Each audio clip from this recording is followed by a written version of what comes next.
जय श्री राम मित्रों, मैं आज आप सबको एक बड़ा ही महत्वपूर्ण विषय के बारे में बताने जा रहा हूँ। इसमें मैं आप सबको बताऊंगा कि भगवान कौन है, क्योंकि यह बहुत सारे लोग यह जानना चाहते हैं कि आखिर भगवान कौन है, और जानना भी चाहिए, क्योंकि हम जीवन मृत्यु के चक्कर से मुक्ति पाने के लिए और मोक्ष की प्राप्ति के लिए जीवन भर भगवान की पूजा करते रहते हैं। और बिना यह जाने कि भगवान कौन है, तो आइए डिटेल में जानते हैं कि भगवान कौन है। मित्रों, अगर आप इस चैनल पर नए हैं और अभी तक आप इस चैनल को सब्सक्राइब नहीं किए हैं, तो प्लीज चैनल को सब्सक्राइब करके बेल आइकन को दबा देना, क्योंकि इस तरह की जानकारी और हिंदू सनातन धर्म से जुड़ी व्रत त्योहार, पूजा पाठ और वेद पुराणों में वर्णित सिद्ध चमत्कारी मंत्रों के वीडियो और मानव जीवन से जुड़ी नई नई जानकारियां मैं रेगुलर बेस पर लेकर आता रहता हूं, जिसका नोटिफिकेशन आपको सबसे पहले मिले और आप इसका लाभ प्राप्त कर सके। आइए जानते हैं भगवान कौन है। मित्रों, इस दुनिया में यदि आपने इंजीनियरिंग की पढ़ाई की है तो लोग आपको इंजीनियर कहते हैं, और यदि आप किसी रोगी का निदान, संरक्षण और उपचार करते हैं तो लोग आपको डॉक्टर कहते हैं। क्या ऐसा नहीं है? ठीक इसी तरह जिनके क्रोध, मान, माया, लोभ, अहंकार, राग, द्वेष नष्ट हो गए हैं, जिसे अपने देह से कोई राग नहीं है, जिनके भीतर भगवान के गुण पूरी तरह से प्रकट हो गए हैं, जिसने भगवान की स्थिति प्राप्त कर ली है, लोग ऐसे व्यक्ति को ही भगवान कहते हैं। हालांकि हमारी सही समझ के लिए भगवान कृष्ण, भगवान महावीर, भगवान राम ने बहुत ही स्पष्ट रूप से स्पष्ट किया है कि जो आप अपनी आंखों से देख सकते हैं वह भगवान नहीं है।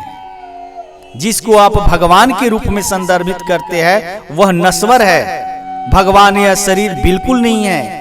शरीर केवल बाहरी पैकिंग है जो अस्थायी है और एक दिन नष्ट हो जाता है। वह जो भीतर है, जो शाश्वत तत्व के रूप में रहते हैं, वह परमात्मा है, जिसे हम भगवान कहते हैं।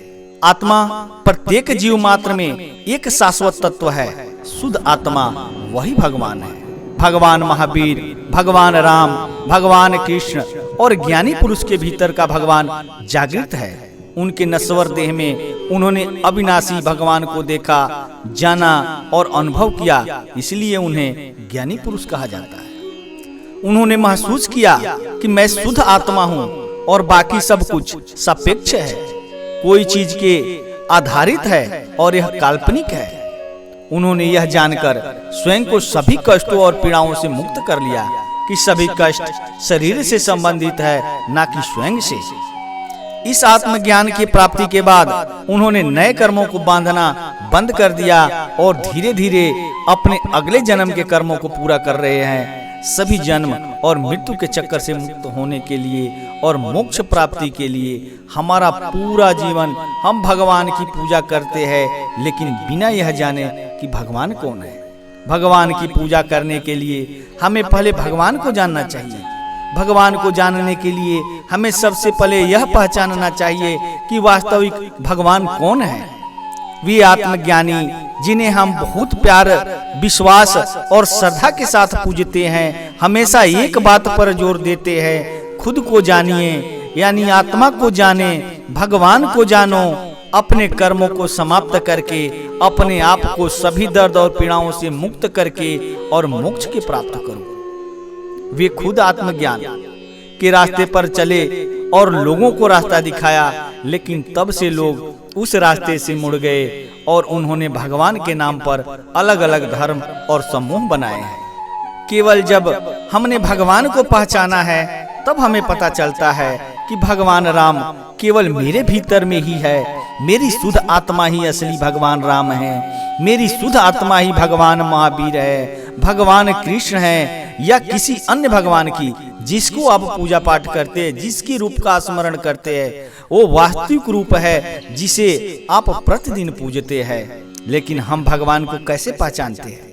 जब आप मानते हैं कि मैं जान हूँ, तो आपको अपने सच्चे स्वयं के बारे में अज्ञान की स्थिति में एक साधारण जीव कहा जाता है। लेकिन जब आपको पता चल जाता है कि मैं जान नहीं हूँ, मैं एक शुद्ध आत्मा हूँ, मैं इस शरीर या इस नाम के रूप में नहीं हूँ, मैं शुद्ध आत्मा के रूप में हूँ। आप भगवान को पहचानते हैं। यह वह परम ज्ञान है जिसके द्वारा व्यक्ति भगवान बनता है।